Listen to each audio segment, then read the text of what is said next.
안녕하세요. 저는 40대 후반의 여자입니다. 곧 지천명이죠. 이제 중년의 중심에 선 나이에 저에게 좋은 일이 있어 자랑하고 싶은데 아는 사람들에게 하자니 좀 그렇고, 그렇다고 혼자 알고 있자니 입이 근질근질해서 이렇게 사연을 보내봅니다. 그리고 저에게 이런 복들이 찾아오다니 어안이 벙벙하고 실감이 안 나지만 감사하면서 좋더라고요. 물론 이 기쁨을 여기저기 나누고 싶어 그간 감사한 분들에게 선물도 하고 표현하면서 지내고 있습니다. 자랑은 못해도 고마운 마음을 전해야겠다고 생각은 하고 있거든요. 저희 친정언니는 그런 저를 보면서 그래도 너가 잘하고 사니까 복이 들어온다 라고 하긴 하더라고요. 맞는 말이긴 한데 그래도 너무 크게 복을 받아 처음엔 겁이 났습니다. 제가 받은 복이 어떤 복인지 궁금하시죠? 이 복의 처음 시작을 어디서부터 이야기해야 할까 고민했는데 더듬어 보니 이야기의 시작은 제가 시집을 오기 전에 20년 전으로 올라가야겠네요. 그때 남자친구였던 남편의 할아버지가 돌아가셨다고 해서 장례식장으로 급하게 인사를 가게 되었습니다. 당시 아버님과 어머님, 형님 내외분들께 인사를 하고 할머니께 인사를 하려고 했는데 어머님이 됐다. 곧 따라 나서실 분인데 괜히 얼굴 익혀 뭐하니? 라며 막아서시더라고요. 놀라서 네? 라고 되물으며 있는데 남편이 엄마 왜 그래? 할아버지 가시는 길에 편하지 않으시게 이리 와 라며 저를 할머니께 데려가 인사를 시켜주더라고요. 슬픔에 빠져 계시는 와중에도 단정한 모습으로 이렇게 와줘서 고마워요. 이 양반이 보셨으면 더 좋아하셨을 텐데 이렇게 고운 사람 인사를 나만 받아 미안하네 라며 말씀하시는 모습이 인상 깊었습니다. 반면 어머님은 너무 드세고 심술 맞은 모습이라 남편과의 교제를 좀 걱정을 하긴 했었습니다. 사람이 좋아 결혼을 전제로 만나고 있었거든요. 그리고 그렇게 한번 인사를 드리고 나니 당연하다는 듯 집안 모임에 저를 같이 부르시더라고요. 그럴 때마다 느낀 건 할머니는 항상 방에 계시고 다른 가족들은 거실에 모여 계시더라고요. 마치 할머니가 안 계신 것처럼요. 간혹 화장실이라도 다니러 나오시면 아버님만 가셔서 할머니를 챙기시고 다시 방으로 모셔드리시고요. 식사도 꼭 따로 차려 방으로 가져다 드리더라고요. 너무 이상해 보였죠. 저는 돌아가신 저희 할머니 생각이 나기도 하고 항상 조심조심 행동하시는 것도 마음이 쓰여 갈 때마다 할머니 선물을 따로 챙기고 간식거리도 좀 사가고 했습니다. 남자친구는 그런 저에게 고마워하면서 할머니가 어릴 때 나 많이 봐주셔서 난 할머니 좋아하는데 엄마가 좀 힘들어하셔서 다른 가족들은 엄마 눈치를 좀 봐 하긴 하더라고요. 그런데 저는 무슨 배포였는지 어머님 눈치를 보지도 않고 할머님께 살갑게 대했습니다. 그런 저를 할머니는 갈 때마다 좋아해 주시고 반겨주셨습니다. 간식거리도 너무 맛나게 먹었어요. 내가 색시 덕에 호강이야. 고마워. 라며 너무 감사해 하시면서 받으셔서 제가 다 민망할 정도였습니다. 물론 어머님은 달가워하진 않으셨죠. 저놈의 노인네 그런 거 먹으면 살쪄서 움직일 때 손만 많이 가지. 뭐하러 그런 거를 사다 주니? 괜한데 돈 쓰지 마라. 씀씀이가 해프면 안 되는 거야. 라면서 대놓고 불편해 하셨습니다. 형님은 그런 저를 보시며 웃으며 다가와 어지간하면 어머님 하라는 대로 해. 안 그럼 두고두고 힘들어. 나도 두 손 두 발 다 들었어. 라고 속삭이시더니 가시더라고요. 순간 이게 뭔가 싶어 당황스러웠는데 아버님이 할머니를 챙기시는 걸 보면 또 괜찮은가 싶었습니다. 결혼을 결심하기까지 걱정도 많았죠. 시어머니 자리가 너무 드세서 시집살이 할까봐 겁이 났거든요. 하지만 남자친구가 워낙 지극정성으로 저를 설득했고 만나면서 한 번도 어긋나 싸운 적이 없었기에 믿고 결혼하기로 했습니다. 결혼하면 믿을 사람은 남편뿐이긴 했지만 2년여간 만나온 시간 동안 쌓은 정도 있었고 이만한 사람 없다 싶기도 했거든요. 사실 제가 중학교 때 아버지가 돌아가시고 언니와 엄마, 외할머니랑 살다가 제가 24살이 되던 해에 암으로 투병하시던 엄마가 돌아가셨거든요. 할머니는 제가 20살 될 때 돌아가셨고요. 제가 26살쯤에는 언니도 가정을 이루어 혼자 사는 것도 지치기도 했습니다. 외로움을 잘 타는 성격인지라 할머니가 계실 때는 언제나 어리광을 부릴 수 있었는데 돌아가시고 나니 그렇게 허전하더라고요. 할머니 돌아가신 지 얼마 안 돼요. 엄마가 자궁암인 걸 알았고 병수발 드느라 정신이 없다가 언니까지 시집가고 혼자 4, 5년 지내니 외로웠습니다. 그런데 남자친구는 정도 많고 다정한 사람이라 믿어보기로 결론을 내린 것이었습니다. 결혼 준비를 하면서도 부모님이 안 계신 게 참 서럽더라고요. 그러다 한복을 맞추느라 할머니와 시부모님 모시고 한복점에 다녀와 시댁에 들렸는데 집에 도착하자 할머니께서 저를 조용히 부르시더라고요. 그러시더니 작은 주머니를 내미시며 이건 우리 한석이 색시목으로 내가 둔 거야. 이제 색시해 라고 하시더라고요. 열어보니 금반지 한 쌍이 들어있더라고요. 그래서 어머, 할머니 이게 뭐예요? 하자 손가락을 입에 대시며 쉿! 어머 말면 또 난리 나니까 조용히 집에 가서 끼워봐. 한석이 형들 색시들도 다 해줬어. 애기들 태어날 때마다 한 쌍씩 해뒀거든. 오래돼서 모양은 구식이어도 뒀다가 나중에 써 라고 하시더라고요. 할머니 방에서 오래 있자 어머님이 오시더니 왜 또? 나 고생시킨 것도 모자라서 내 며느리도 고생시킬라 그래? 나는 절대 어머니처럼 안 그럴 거야. 너도 나와라. 노인네 괜히 말 늘어진다. 라고 악을 쓰듯 큰 소리를 내시더라고요. 그러자 할머니는 아무 일도 없다는 듯이 돌아앉으시고 아버님이 들어오시면서 어머니 오늘 고단하셨죠? 애들 보내고 쉬실까 봐요. 하시면서 앉으시더라고요. 저도 눈치가 보여 할머니께 할머니 저도 그만 가볼게요. 며칠 뒤에 또 올게요. 하면서 나왔습니다. 시어머니는 소파에 앉아 눈을 흘기시며 괜히 맞춰주느라 애쓰지 마라. 저놈의 노인네 언제 또 돌변해서 사람 애먹일지 모른다. 오늘은 그만 가고 내일 예물 사러 갈 때나 보자. 라고 하시더라고요. 남자친구는 일어서면서 나 데려다주고 저녁 먹고 올게요. 식사하고 계세요. 가자. 라고 하면서 저를 끌고 나오더라고요. 차에 타서 어머니가 할머니한테 시집살이를 많이 당하셨어? 아무리 그래도 너무 하신 것 같아. 라고 했더니 몰라. 나는 할머니랑 방도 오래 쓰고 그래서 그런 거 못 느꼈는데 엄마 시집 와서 처음에 좀 힘드셨나 봐. 그냥 내 기억엔 계속 저랬지. 형들도 별말 없는 거 보면 그랬나 보지. 라고 하더라고요. 그래서 할머니께 받은 주머니를 보여주며 할머니가 자기 태어났을 때 사두신 거라고 주시더라. 형님들도 다 주셨다던데 이런 마음 가지신 분이 시집살이를 시키셨을까? 라고 했죠. 주머니를 가만히 보던 남자친구는 울컥했는지 눈물을 흘리더라고요.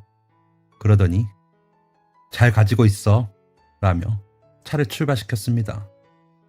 저녁을 먹으면서도 별말 없더니 그냥 엄마랑 부딪히지만 말고 할머니한테 지금처럼만 해줘. 우리 할머니가 좋은 분인데 엄마랑 안 맞아서 그런 것 같아 라고 하더라고요. 그래서 그러자 하고는 별말 하지 않았습니다. 다음날 점심 무렵 어머니를 만나 백화점에 가 저는 다이아를 맞추고 남자친구는 시계를 맞추고 커플링을 하는데 어머님이 아유 나는 결혼할 때 다이아가 뭐니 금가락지도 하나짜리 새 돈 겨우 받고 결혼했다. 너희 할머니가 욕심이 많아서 그것도 겨우 해주더라. 그거에 비하면 나는 다이아도 해주고 좋은 시어머니 아니니? 라고 하시더라고요. 그래서 어머니는 시집 오시면서 예단 어떻게 하셨는데요? 라고 아무 생각 없이 여쭈어보았더니 당황하시면서 나는 친정이 어려워서 대신 바로 시댁에 들어와 여태 시집살이 하고 살지 않니? 얼마나 고생했는지 아니? 라고 하시더라고요. 저는 혼수도 다 했고 예단으로 어머니 백, 아버님 정장, 한복, 형님들 꾸민비 다 드렸는데 그렇게 얘기하시니 어이가 없더라고요. 그리고 어머님은 금가락지 새 돈이나 받으신 거니 덜 받으신 것도 아닌데 그렇게 이야기하시는 게 이상했습니다. 눈치를 보던 남자친구가 저를 꾹 누르기에 어머님, 아버님 나오시라고 해서 식사할까요? 아니면 포장해서 가져가서 먹을까요? 라면서 말을 돌렸습니다. 어머님은 인상을 쓰셨지만 여기 백화점에 냉면 맛있어. 거기서 먹자. 아버지 식사는 해놓고 나왔어. 라면서 앞장서시더라고요. 결혼식은 정신없이 치르고 가족 사진을 찍는데 어머님이 할머니가 천천히 움직이시자 에휴, 그냥 우리끼리 찍자. 언제 기다리니? 손님들도 많은데. 라고 하시더라고요. 그래서 남자친구한테 이야기해 얼른 모셔오라고 했습니다. 할머니를 모시고 사진을 찍는데도 아주 그냥 일평생을 걸리적거려 라며 꿍얼거리시는 시어머니의 말을 가족 그 누구도 듣지 못한 것처럼 행동하더라고요. 저는 마음에 걸려 속상했습니다. 저한테 하신 얘기는 아니었지만 그래도 좋은 날에 그렇게 독을 뿜으며 독서를 하는 시어머니가 밉더라고요. 어찌저찌 식을 마치고 신혼여행에서 돌아와 언니가 마련해준 이바지 음식을 가지고 시댁으로 갔습니다. 역시나 할머니는 방에 계시고 다른 가족들만 거실에 계시더라고요. 조카들도 할머님은 아예 없는 사람처럼 행동하더라고요. 그런데 문득 무슨 오기였는지 남편 손을 이끌고 할머니 방으로 먼저 향했습니다. 절 받으세요. 어른이신데 제일 먼저 절 받으셔야죠. 라는 절 보며 할머니도 남편도 놀라는 눈치였지만 제가 당연한 듯 행동하자 얼른 자리를 잡고 앉으셨고 절을 했습니다. 패백 때도 시부모님보다 늦게 절을 받으시는 게 마음이 안 좋았거든요. 그저 미소만 띄우시면서 한쪽에 계시던 모습이 눈에 밟히더라고요. 그래서 내심 시댁에 도착 전부터 결심을 하긴 했습니다. 할머니께 절을 올리고 거실로 나오자 모두들 저를 희한하게 보더라고요. 그래서 웃으며 어머님, 아버님도 앉으세요. 절 받으셔야죠. 라고 했더니 아버님이 환히 웃으시며 그래, 우리 막내 며느리 절 받아보자 하시면서 자리 잡고 앉으시더라고요. 시어머니는 인상이 굳어지시긴 했지만 앉으셔서 그래, 앞으로 잘 살고 행복해라 라고 하시더라고요. 그리고 차려주시는 음식 먹고 정리를 하려 주방에 들어갔더니 작은 형님이 한동안 시댁에 오지마. 어머님 폭탄 떨어진다. 라고 속삭이시더니 가시더라고요. 이렇게까지 가족들이 시어머님 눈치를 보는 게 이해가 가진 않았지만 그냥 웃고 말았습니다. 그 후로 저는 시어머니에게 단단히 눈밖에 난 게 느껴지더라고요. 형님들 옷이며 스카프며 계절마다 선물하시면서 너는 아직 내가 취향을 몰라서 못 샀어. 서운한 거 아니지? 라며 빼놓고 선물을 안 하시기도 하고 김장하자고 불러서 가보면 저만 부르셨더라고요. 그러길 몇 번 하시니 저도 더 오기가 나 집에 갈 때마다 할머님을 더 챙기고 할머니 방에서 수다 떨고 놀곤 했습니다. 그럼 할머니는 제 머리를 쓰다듬으시면서 한석이 색시가 할머니 재미나게 해줘서 고맙네 하면서 웃곤 하셨습니다. 돌아가신 외할머니가 생각이 나기도 하고 그렇게 웃으시는 얼굴이 좋기도 해서 기분 좋게 뒹굴거렸습니다. 남편은 시어머니 눈치를 보면서도 전보다 할머니 방에 출입이 많아졌고 시아버님도 전보다 편하게 방에서 같이 웃는 시간이 길어지셨습니다. 시어머니는 그럴 때마다 거실에서 큰 소리로 현석아, 여기 좀 나와서 좀 거들어라 라던가 현석이 아버지, 나와서 나 좀 봐요 라면서 대놓고 회방을 놓으셨습니다. 하지만 웬일인지 저한테는 뭐라고 하지 않으시더라고요. 시아버님은 저를 보며 눈을 찡긋 하시기도 하고 형님들 몰래 용돈을 주시기도 했습니다. 고맙다고 속삭이듯 말씀하시기도 했고요. 형님들도 처음엔 말도 붙이고 하시더니 나중엔 모른 척까지 하시는 지경이 되셨습니다. 시어머니가 저랑 말하는 것도 싫어하셨거든요. 그러던 어느 날 큰형님이 전화를 하셨더라고요. 동서, 우리도 마음 불편하고 힘들어. 그런데 워낙 어머님이 할머님이랑 안 좋으니까 우리도 그러는 거지. 할머님이 어머님을 그렇게 시집살이 시키셨대. 나이 들어 자꾸 그게 생각나서 저러신다고 하는데 어떻게 하겠어. 근데 한 식구끼리 이렇게 지내는 것도 너무 불편하고 동서가 좀 어머니 눈치 좀 봐주면 안 돼? 라고 하시더라고요. 그래서 형님 말씀 무슨 말이신 줄 알죠. 그런데 제가 어릴 때 할머니 손에 자라 그런지 그게 잘 안 돼요. 할머님 지금 하시는 거 보면 그렇게 심하게 하실 분이 아닌 것 같은데 라고 했습니다. 그치. 동서가 봐도 그렇지. 나도 알지. 그런데 어머님이 그렇다고 하시니까 그런 줄 알지. 할머님도 아니라고 하시는 것도 아니고. 그런데 우리 너무 불편해. 둘째 동서네랑 나랑 꼭 팥쥐 언니 된 것 같아서. 그렇다고 어머님이 그 문제 말고 우리를 힘들게 하시는 것도 아니니까. 그 부분만 안 건드리면 조용하시니까 그냥 잠자코 있는 거지. 그러니까 동서도 좀 조심해줘.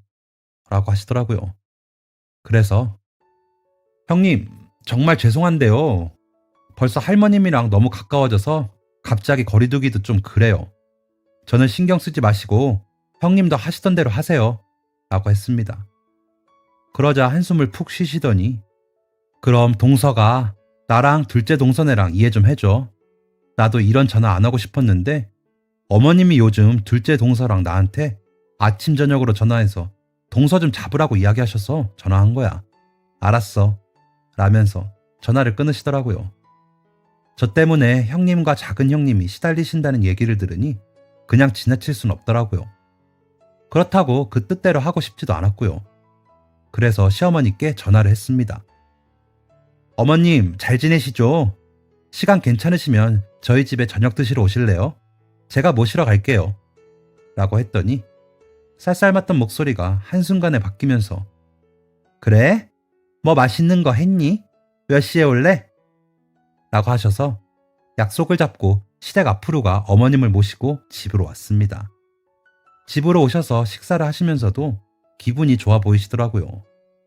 식사를 다 하고 상을 물리고 과일을 내어드리면서 어머님, 제가 할머니 챙기는 게 싫으세요? 라고 여쭈어 보았죠. 그러자 갑자기 얼굴이 굳으시더니 내가 안 그래도 너한테 한번 이야기하려고 했어. 내가 못되고 이상한 사람 같지? 너는 그럴 수 있지. 그런데 더 싫은 건 그 노인네가 모르는 척하고 너한테 좋은 사람인 척하는 거야. 라고 짜증스럽게 말씀을 시작하시더라고요. 그 후로는 제가 거들 필요도 없이 본인 시집살이에 대해 이야기하시더라고요. 추운데 자신만 빨래를 시켰고 애 낳고 젖 물리느라 잠도 못 자는데 일어나 보지도 않았고 일 좀 한다고 자기를 밥순이 취급하면서 끼니가 조금이라도 늦으면 잔소리를 하셨다는 거예요. 그래서 할머니가 일하셨어요? 하고 물으니 그래, 포목점 하면서 한복도 짓고 했잖니. 그거 일 많다고 집안일을 온통 나한테 미루고 부려먹더라. 라고 하시는데 이상하더라고요. 당연히 돈을 버시느라 바깥일이 많으시면 집안일은 다른 일이 없는 시어머니가 하시는 게 당연하신 거잖아요. 그래서 어머 진짜요? 저도 아범한테 집안일 좀 도우라고 해야겠어요. 밥도 좀 하고 나중에 할머님처럼 구박받기 싫으면 이라고 했습니다. 그랬더니 얘 한석이는 나가서 돈 버는데 무슨 집안일이야. 너희 할머니가 나 없이 시집왔다고 부려먹어서 그런 거지. 그거랑 같니? 그때는 다 어려웠을 때라 우리 친정이 힘들어서 그런 건데 말은 안 해도 그렇게 눈치를 주더라. 나중에 친정에 돈 빌려준 것도 꼭 다 받으려고 하고 내가 그런 서러운 게 쌓여서 한이 돼서 그런 거야. 라며 눈물까지 보이시는데 전혀 공감이 되질 않았습니다. 제가 아리송한 표정을 지었는지 눈물을 뚝 그치시더니 아유, 너는 왜 이렇게 말귀를 못 알아들어? 다들 나 고생했다고 하는데 라며 답답해 하시기에 네 어머니, 저는 이해가 잘 안 돼요. 아버님, 할머님 나가서 일하시면 어머님이 집안일 하시는 게 당연한데 그게 왜 시집살이에요? 그리고 빌린 돈은 당연히 갚아야죠. 그리고 혼수도 없이 결혼하셨는데 할머니가 반지는 해주셨다면서요. 어머니도 제가 일일이 따지고 더 못 받았다고 화내고 그러면 좋으시겠어요? 어머니도 그만 마음 푸시고 할머니랑 잘 지내보세요. 라며 최대한 웃으며 애교를 듬뿍 담아 말씀을 드렸습니다. 그런 저를 물끄러미 보시더니 너 이런 얘기 하려고 나 불렀니? 난 또 너가 그동안 죄송했다. 앞으로는 안 그러겠다 할 줄 알고 왔다. 됐다. 나 갈란다. 아주 CMA를 가르쳐라 가르쳐. 라며 가방을 들고 일어나시더라고요. 모셔다 드리겠다는 저를 뿌리치시고 기어코 택시를 불러 타고 가시더라고요. 야근으로 늦는다던 남편은 전화를 하더니 엄마한테 뭐라고 했기에 이 난리야? 나 지금 야근하던 거 접고 엄마 집으로 가는 중이야. 라고 하기에 어머니가 할머니한테 받은 시집살이라고 말씀하시는 거 듣고 좀 푸시라고 말씀드렸어. 그리고 거기가 왜 엄마 집이야? 아버지랑 할머니가 사신 거라며. 일단 알았어. 다녀와서 얘기해. 라고 전화를 끊었습니다. 1시간 정도 뒤에 지친 얼굴로 집으로 돌아온 남편은 엄마 얘기 들어보니 별것도 아니더만. 좀 맞춰드리지. 물론 할머니 힘드신 거 나도 아는데 엄마 저러시는데. 라고 하기에 그럼 당신도 이제부터 집에 와서 애들 재우고 밤에 일어나서 애들 돌보고 빨래며 밥이며 다 해먹고 다녀. 어머님은 할머니가 일하시면서 그런 거 시키셨다고 시집살이라더라. 세탁기 없어서 찬물에 빨래하신 것도 할머니 탓인 거야? 외갓집이 돈 빌려갔으면 갚는 게 당연한 거잖아. 도대체 왜들 어머니한테 다 맞춰? 그러니까 더 기고만장해지셔서 할머니 힘들게 하시는 거잖아. 라고 쏴 붙여버렸습니다. 그러자 남편은 좀 당황한 듯 하더니 엄마가 그래? 그런 것 때문에 여태 할머니 그렇게 힘들게 한 거라고? 진짜? 하면서 놀라더라고요. 그래서 난 지금보다 더 할머니 챙길 예정이야. 당신도 그래줘. 어머님 저러시는 거 나는 못 보겠어. 나중에 우리 애들이 그런 거 보고 배울까봐 걱정돼. 라고 했죠. 그렇게 시간은 흐르고 시어머니도 시아버님도 저도 나이가 들었습니다. 할머님은 나이가 드실수록 유하시고 웃는 얼굴이셨습니다. 시아버님도 그 얼굴을 닮아 보기 좋게 나이 드시더라고요. 시어머님은 살도 더 찌시고 심통맞은 얼굴로 나이가 드셨지만요. 형님들도 나이가 드셨고 조카들도 자랐죠. 하지만 집안 분위기는 바뀔 줄 몰랐습니다. 매번 저와 남편, 우리 아이들만 할머니께 가서 인사도 하고 수다 떨고 했습니다. 그러다 일할 때면 어색하게 모여 일을 했죠. 시아버님은 그런 저를 더 예뻐라 하셨고 시어머님은 형님들을 예뻐라 하셨습니다. 그러면서도 형님들은 불편해 하셨습니다. 아주버님들도 불편해 하시긴 했지만 시어머니 눈치를 보느라 할머님께는 문 앞에서 인사만 하실 뿐이었죠. 아무래도 경제권을 시어머님이 갖고 계셨기에 그런 거겠죠. 그러던 어느 날 4년 전쯤 건강검진을 받으신다던 시아버님이 폐암을 선고받으셨습니다. 평소 운동을 즐기시던 분이라 생각지도 못했던 일이었습니다. 이미 너무 진행되어 손을 쓸 수가 없다는 의사 선생님의 소견에 온 가족은 충격을 받았습니다. 그 후 아버님은 치료를 진행하시면서도 사시는 집만 빼고는 재산을 정리해 4등분을 하셨습니다. 삼형제와 어머님 명의로 나누셨더라고요. 그중 저희 몫으로 주신 오피스텔이 있었는데 시어머님이 생활비 하셔야 한다면서 가져가시더라고요. 그 바람에 저희는 유산을 챙기지도 못했죠. 그때서야 왜 다른 형제들이 할머니를 모른 척 했는지 알겠더라고요. 저는 그 돈 안 받고 만다 생각하고 그냥 뒀습니다. 다른 데 쓰시는 것도 아니고요. 그리고 그때 할머니의 목소리가 방문 밖으로 넘는 것을 할머니를 뵙고 처음 봤습니다. 할머니가 놀라실까봐 시아버님이 숨기다가 병원에 입원하시기 전에 말씀을 드렸는데 내가 아니고 왜 너가 그런 병에 걸리냐? 내 아들, 귀한 내 아들, 너가 왜 그런 몹쓸 병에 걸려? 라면서 통곡을 하시더라고요. 그런 할머니께 시아버님은 어머니, 건강하게 기다리고 계시면 제가 얼른 가서 치료받고 맛난 거 사가지고 올게요. 걱정 마세요. 요즘 의학기술이 얼마나 좋은데요. 이런 건 금방 나아요. 라며 큰 절을 올리시더니 병원으로 향하셨습니다. 그리고는 4개월의 치료 끝에 돌아가시게 되었습니다. 마지막 인사를 하시면서도 시어머니께 어머님을 부탁해요. 라며 돌아가시더라고요. 그때 시어머님과 할머니가 곁에 계시면서 부둥켜 안고 우시는 모습을 보고 아, 이제는 좀 두 분이 편하게 지내시겠구나. 좀 더 빨리 그러셨으면 얼마나 좋아. 라고 생각이 들었습니다. 하지만 그건 제 착각이었죠.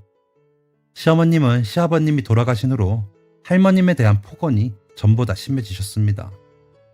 전에는 작게 그러시던 말들을 이제는 아예 대놓고 아유, 저놈의 노인네 기력도 좋아. 나보다도 오래 살 거다. 아들 등에 업고 그렇게 기세 등등 하더니 이제 아들도 없는데 밥이 목으로 넘어가는지 삼시세끼를 빼먹질 않는다. 라면서 말씀하시더라고요. 너무 화도 나고 할머니가 안타까워서 남편에게 할머니 그냥 우리가 모시자. 방 더 많은 집으로 이사가면 되잖아. 했더니 그러면 좋은데 우리가 갑자기 어떻게 큰 집으로 이사를 가? 하더군요. 그래서 핸드폰을 켜서 제 증권 계좌를 보여주며 형부가 확실하다 그래서 투자했는데 이렇게 됐어. 이거 팔아서 이사 가자. 3억 정도 되니까 지금 이 집 팔고 보태면 큰 집 가지. 라고 했더니 깜짝 놀라더라고요. 형부가 증권회사에서 받는 정보를 간간히 저에게 알려주곤 했는데 본인은 다른 데 투자한 돈을 뺄 수가 없다며 추천하더라고요. 저라도 투자해서 돈 벌라고요.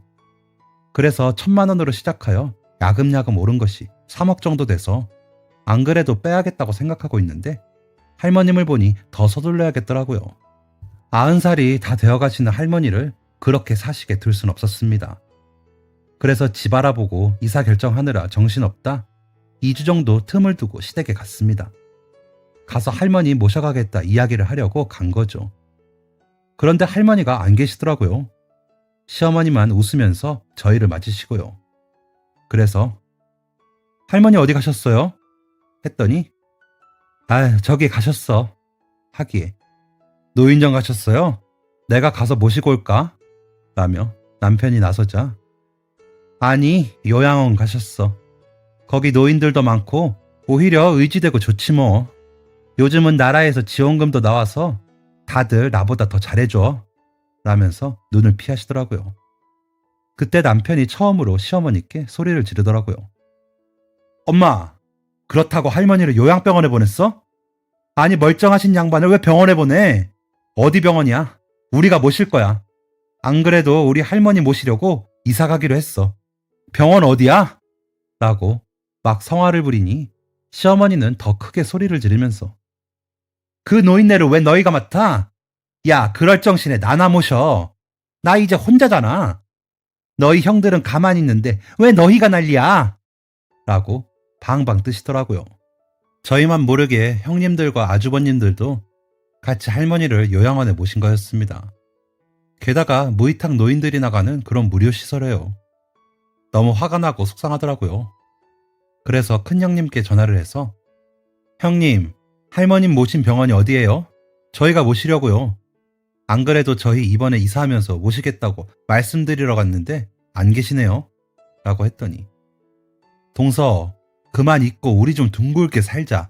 오피스텔 뺏기고도 모르겠어? 그만해. 할머니도 좋다고 하셨어. 라는데 화가 더 나더라고요. 형님, 나중에 민철이가 형님 그렇게 모셔도 좋으세요? 전 싫을 것 같아요. 자식이 이렇게 많은데 왜 할머님이 거기가 좋으시겠어요? 전 다 필요 없어요. 그냥 할머니 계신 곳만 알려주세요. 제가 모시고 저희 집으로 갈게요. 라며 화를 냈더니 그제야 어느 병원인지 알려주시더라고요. 병원에 가보니 거의 거동을 못 하시는 분들이 많으셨고 할머니는 정정하신데도 침대에 앉아 시간을 보내고 계시더라고요. 우리가 아는 것처럼 무슨 수업, 놀이치료 이런 건 아주 잠깐이고요. 그래서 병원에 가족 증명서 보여드리고 모시고 나왔습니다. 아직 이사 날짜까지는 좀 남았지만 거기서 한시라도 모실 수가 없더라고요. 아버님 돌아가신 지 얼마나 되었다고 이렇게까지 하시는 시어머니가 이해도 안 가고 어이도 없고요. 할머니는 처음에 병원이 좋아. 밥도 잘 나오고 운동도 하고 괜찮아. 그냥 가. 라고 하셨지만 제가 울면서 이야기하자 울지 마라. 고운 얼굴 망가진다. 고맙다. 고마워. 라면서 따라 나서시더라고요. 남편은 형들과 시어머니께 전화해 다시는 보고 살지 말자고 소리를 지르며 싸우더니 할머니 품에 안겨 어린애처럼 엉엉 울더라고요. 그런 남편의 머리를 쓰다듬으시던 할머니는 한석이는 어릴 적에도 속상한 일이 있으면 이렇게 울더라. 다 커서 장가 가서도 애기네 라면서 웃으시더라고요. 그러면서 다들 힘들지. 그런데 노인네가 자리 차지하고 있으니 그럴 수 있어. 형들이랑 엄마 너무 나무라지 마라. 너희 엄마가 그래도 시집와서 고생이 많았어. 그러면서도 너희 삼형제 잘 키워줬고 돈도 어설프게 쓰지 않아서 집도 사고 너희 물려줄 것도 만들고 했더라. 힘들게 살아서 한이 많아 그런 거야. 이해해. 라면서 제 손을 잡고 웃으시더라고요. 이렇게 유하시고 정정하신 분을 그렇게 눈앞에서 치워버릴 듯 했다는 게 너무 속이 상했습니다. 그러면서 시어머니와 형님들, 아주버니들에게 너무 화가 나더라고요. 요양원 가실 수 있죠. 하지만 마음가짐과 태도의 문제라고 생각합니다. 어쩔 수 없이 케어가 불가능해 보내드리는 것과 내가 싫고 귀찮다고 떠넘기듯이 보내는 것은 큰 차이가 있죠. 아직 화장실도 잘 가시고 식사도 잘 하시고 말씀도 재미있게 하시고 지혜도 훌륭하신 어른이 자의가 아닌 타의에 의해 요양원에 버려지듯 계시는 건 있을 수 없는 일인 거죠. 일주일 뒤쯤 아주버님 두 분이 오셔서 한참을 할머니 앞에 무릎 꿇고 울면서 잘못했다고 빌면서 죄송하다고 하고는 가셨습니다. 매번 그냥 모른 척만 하시던 분들이라 의외라고 생각이 들더라고요. 그러더니 가시면서 재수씨, 우리가 미안해요. 목구멍이 포도청이라고 유산 물려받는다고 우리가 사람으로 못 살았네요. 큰 결심인 거 알아요. 고마워요. 내가 지금은 못하지만 나중에 꼭 갚을게요. 하더니 가시더라고요. 말이라도 그렇게 해주고 가시니 감사했습니다. 할머니께 그렇게 해주신 것도 좋았고요. 형님들도 차례로 전화하셔서 미안하다 하시더니 시어머니 때문에 힘들다고 토로하시면서 전화를 끊으시더라고요. 안 봐도 훤하죠. 그렇게 이사를 하고 얼마 안 있다가 코로나가 퍼지기 시작했습니다. 요양원에 계시던 어른들이 집단 감염으로 힘들어지시고 사망자가 많다는 뉴스를 접할 때마다 할머니를 빨리 모셔오길 잘했다고 생각했습니다. 아이들도 할머니께 한문을 배우며 좋아하더라고요. 저도 제 어린 시절이 떠오르며 할머니가 계신 게 좋았습니다. 그만큼 유하시고 정감 있으신 분이시거든요. 우리 할머니 코로나로 외출도 껄끄러워지고 남편도 재택근무하고 아이들도 원격 수업을 하며 온 가족이 집에만 있게 되었습니다. 할머니가 답답하실까봐 마스크 꽁꽁 하고 아파트 주변을 돌며 걷기만 겨우 했죠. 연락도 없이 지내시던 시어머니가 전화를 하셨더라고요. 받기 싫었지만 더 시끄러워질까 받았습니다. 예, 너는 이사했다면서 어떻게 와보라는 말이 없니? 아무리 그래도 너무한 거 아니니? 시어머니가 혼자 이렇게 있는데 굶는지 어쩌는지 궁금하지도 않아? 하시더라고요. 그래서 형님들도 계시고 아주머님들이랑 조카들도 있잖아요. 그리고 요즘 코로나로 난리라 할머니 때문에 조심해야 해요. 할머니 연세도 많으신데 코로나 걸리시면 큰일이잖아요. 라고 했더니 야, 한석이 엄마는 나야. 그 노인네가 뭐 해준 게 있다고 그렇게 애지중지야?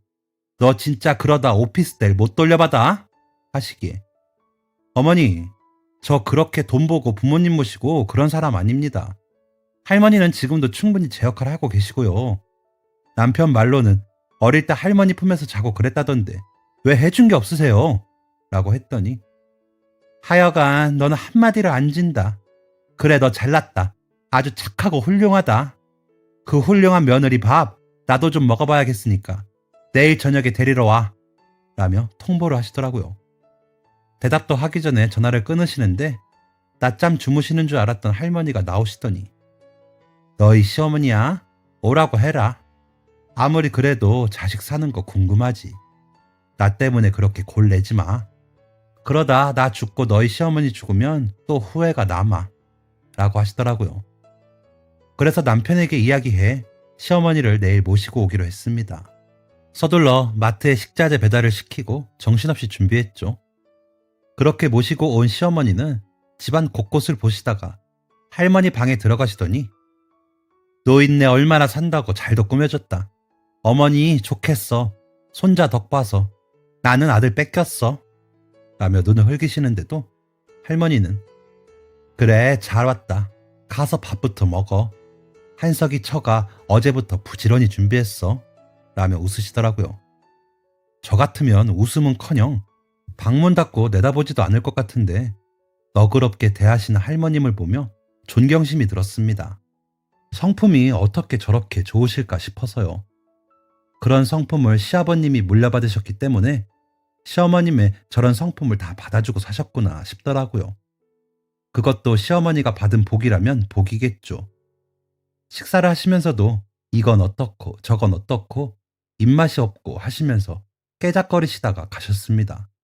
그날 밤에 할머니 방에 자리 놔드리러 갔더니 조용히 밖을 살피시더니 저에게 서류 봉투를 주시더라고요. 그래서 뭔가 싶어 꺼내봤더니 딱 문서더라고요. 놀라서 이게 뭐냐고 여쭤보니 이게 내가 예전에 누구 소개로 사놓은 땅인데 거기 땅을 빌려서 쓰는 사람들이 있어. 1년에 한 번씩 땅값을 주는데 거기 안에 통장으로 들어와. 아가 해. 라며 제 손에 꼭 쥐어주시더라고요. 할머니, 내가 지금 이거 받으면 다른 사람들이 이거 있는 줄 알고 할머니 모신다고 욕해요. 라며 거절하자 이건 아무도 몰라. 돌아가신 너의 시아버지랑 나만 알아. 그 땅값 몇 년씩 모아서 전에 집 사는데도 보태고 너희 시아주버님들 가져간 그 오피스인가 호텔인가 그거도 사고 한 거야. 오래 모았거든. 근데 너희는 안 가져왔다며. 이제 나는 나이가 많아 관리하기 힘들어. 너희 해. 라고 하시기에 할머니 그럼 관리만 도와드릴게요. 애들 아빠한테도 비밀로 하고 내가 할 일 있으면 해드릴 테니까 할머니가 가지고 계세요. 나는 아직 괜찮아요. 이런 거 있다고 나 열심히 안 살면 어떻게 해? 하면서 다시 넣어드렸습니다. 땅값이 얼마인지 땅이 얼마나 되는지 보지도 않았지만 마음은 든든해지더라고요. 그래도 잊고 지내보기로 했습니다. 그러다 6개월쯤 땅을 매입하겠다는 연락이 왔더라고요. 골프장을 지을 건데 할머니가 가지고 계신 땅이 중심부지가 될 거라면서요. 그러더니 시중가에 3배를 주겠다는 겁니다. 서류 보고 따져보니 어림잡아 20억은 넘는 돈이었습니다. 머리가 어지럽더라고요. 그래서 할머니께 말씀을 드렸더니 얼른 팔아서 너 해라. 내가 그 돈 다 너 주마. 하시면서 활짝 웃으시더라고요.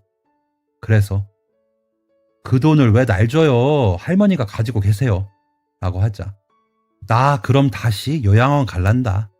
이렇게 욕심이 없어서 어쩔래? 나 괜히 피해주는 것 같아 싫어. 라며 으름장을 놓으시면서 돈을 받으라고 하시더라고요. 그래서 알겠다고 하고 모시고 가 사인 받고 돈 입금 확인하고 보관 중에 있습니다. 아직 할머니 명의의 통장의 돈이니 온전히 제 것은 아니죠. 하지만 할머니가 어디서 보신 건지 변호사에게 가서 저한테 다 주신다고 유언장을 쓰자고 하셔서 그것까지 했습니다. 어디 이야기할 데는 없고 언니한테 이야기했더니 잘했다. 고마우신 분이시다. 너희 시어머니랑 형제들은 알면 배 아파 돌아가시겠다. 라며 웃더라고요. 저도 웃고 말았습니다. 아직 돈 궁하지도 않고 할머님도 정정하셔서 또 잊고 지내겠지만 노후 생각하면 든든하긴 하네요. 그리고 제 입으로 이런 말 하긴 좀 부끄럽기도 하지만 사람이 입속으로 움직이지 않으니까 오히려 더 돈이 따라오는 것 같기도 하고요. 주식 투자도 제가 괜한 욕심에 많이 넣었다가 깎아먹었으면 얼마나 안타깝겠어요. 그리고 할머니를 돈으로 모셨다면 제가 요양병원 더 좋은 곳으로 모셨을 수도 있죠. 하지만 저는 제가 할 수 있는 선에서 진심을 다했기에 이런 복이 따라붙은 것이라고 생각이 드네요. 모르는 사람들은 죽을 때까지도 모르고 살다 죽겠지만요. 여러분들도 진심으로 좋은 마음을 가지고 행동하시면 그게 다 복이 돼서 돌아올 거예요. 그러니 잠깐 어렵다고 나쁜 마음 가지지 않길 바랍니다. 제 복의 기운 팍팍 날려드릴게요. 할머니와 저희 가족 오순도순 오래 지내길 기도해 주시면 감사하겠습니다. 긴 자랑 읽어주시느라 고생하셨습니다. 감사합니다. 지금까지 사연 들어주셔서 감사합니다. 사연이 재밌으셨다면 구독과 좋아요를 눌러주세요. 감사합니다. 안녕히 계세요.